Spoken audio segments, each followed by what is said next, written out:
আজ আমি বানাচ্ছি সজনে ডাঁটা দিয়ে আচার। সজনে ডাঁটাগুলো সামান্য একটু নুন দিয়ে ভাপিয়ে নিয়ে ভালো করে ছাঁকনিতে কিন্তু জল ঝরিয়ে নিয়েছি, একদম শুকনো করে। আর তেঁতুলের জল নিয়েছি, যাতে কোনো তেঁতুলের কিছু নেই, মানে যে তেঁতুলের যে মানে অংশগুলো থাকে, বীজ বা তার আঁশগুলো, সেগুলো কিছু নেই, পুরো ছাঁকনিতে ছেঁকে শুধু জলটা নিয়েছি। আর নিয়েছি আমি খেজুরের গুড়। এই দিয়ে আমি বানাবো, এরপরে তো নুন হলুদ একটু লাগবেই। এই দিয়ে বানাবো আমি সজনের আচার। কড়াইয়ে তেল দিয়ে দিয়েছি, তেল গরম হয়ে গেছে। এবার আমি সজনেগুলো দিয়ে দিলাম। এবার আমি এগুলোকে ভাজতে করছি। এগুলোকে এবার একটু নেড়ে চেড়ে সামান্য একটু ভেজে নেব। যেহেতু আমি যখন এটাকে সামান্য ভাপিয়ে নিয়েছি গরম জলে, তখন একটু নুন দিয়েছি, কাজেই এখন আমি একটু আন্দাজ করে সেই মতো নুন দেব।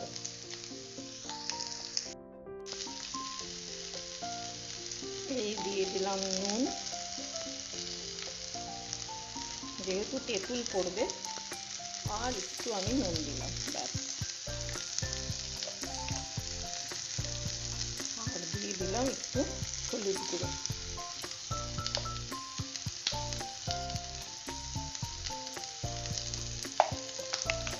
এবার আমি এটাকে একটু ভেজে নেব, খুব বেশি ভাজবো না, সামান্য একটু এপিট ওপিট করে ভেজে নেব। সজনে ডাঁটার আচার খেতে কিন্তু খুব ভালো লাগে।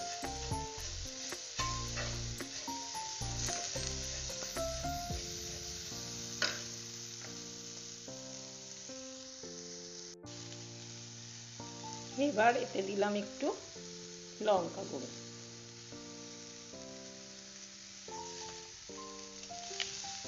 ব্যাস, এইটুকুই দেবো, কেননা বেশি ঝাল যাতে না হয়, সেই জন্য অল্প লঙ্কা গুঁড়ো দিয়ে তাকে এপিট ওপিট করে একটু ভেজে নিচ্ছি।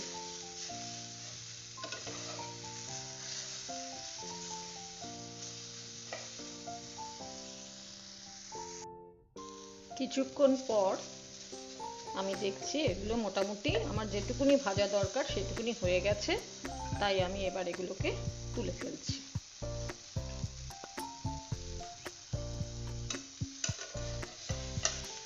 এবার এগুলোকে পুরোই আমি তুলে ফেলব।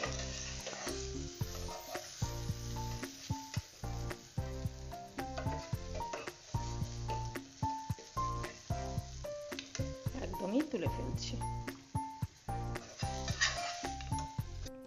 এই দেখো, এই ভেজে এখানে তুলে নিলাম। এবার আমি কড়াইয়ে দিয়ে দিলাম তেঁতুলের জলটা।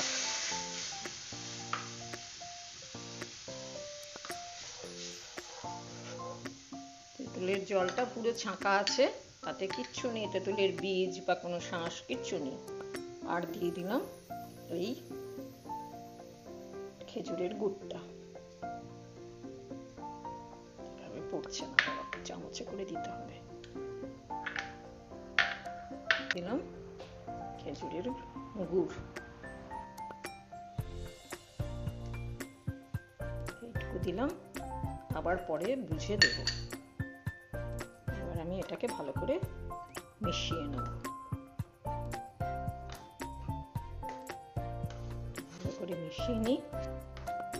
ভালো করে মিশিয়ে নেওয়ার পর তারপরে ডাঁটাগুলো এতে যোগ করব। এখন এটাকে ভালো করে পুরোটাই তেঁতুলগুলা জলে মিশিয়ে নিচ্ছি।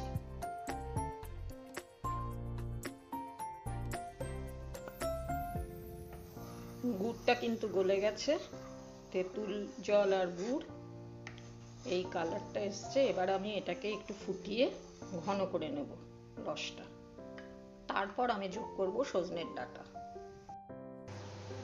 দেখো, কিছুক্ষণ পর এলাম, এবার কিন্তু এটা বেশ অনেকটাই জলটা কমে গেছে, একটু ঠিক হয়েছে।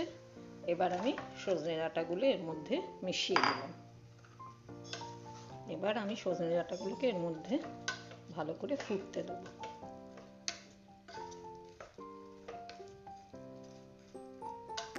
আর একটু ফুটুক। পুরো ডাঁটাগুলোর মধ্যে কিন্তু এই তেঁতুলের জল, গুড়, আমি কিন্তু আর গুড় মেশাইনি, ওই গুড়েই হয়ে গেছে, কাজে আর গুড়ের দরকার হয়নি। এবার আমি এটাকে শুধু ফুটিয়ে যাতে পুরো ডাঁটার মধ্যে ঢুকে যায় রসটা, ততক্ষণ অপেক্ষা করব।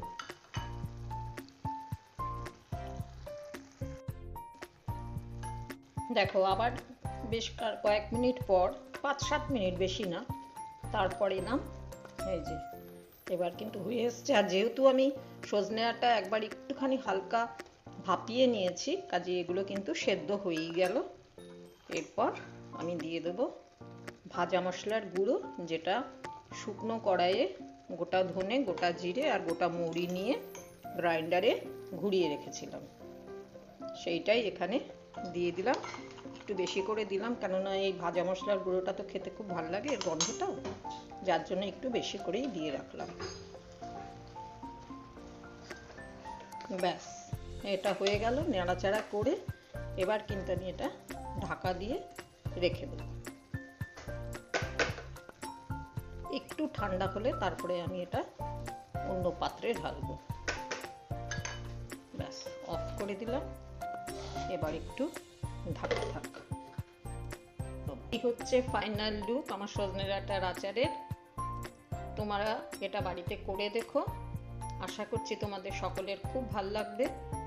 তোমাদের ভালো লাগলে তোমরা কমেন্ট করো, শেয়ার করো আর লাইক করো, আর আমার চ্যানেলটাকে প্লিজ সাবস্ক্রাইব করে দিও। সকলকে তোমাদের অনেক ধন্যবাদ।